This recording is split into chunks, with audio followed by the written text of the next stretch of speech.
కంచుకోట అంటే గుర్తొచ్చే మొదటి నియోజకవర్గం హిందూపూర్ నియోజకవర్గం. హిందూపూర్ నియోజకవర్గం మా కుటుంబాన్ని ఆశీర్వదించింది, దీవించింది.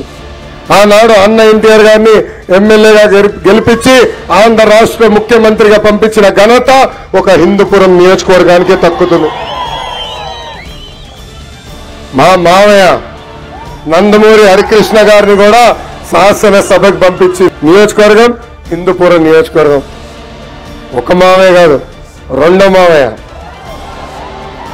మీ అందరి బాలయ్య, నా ఒక్కడికే ముద్దల మావయ్య. బాలయ్య బాబు గారిని కూడా 2 సార్లు శాసనసభకి పంపించిన ఘనత ఈ హిందూపురం నియోజకవర్గాన్ని.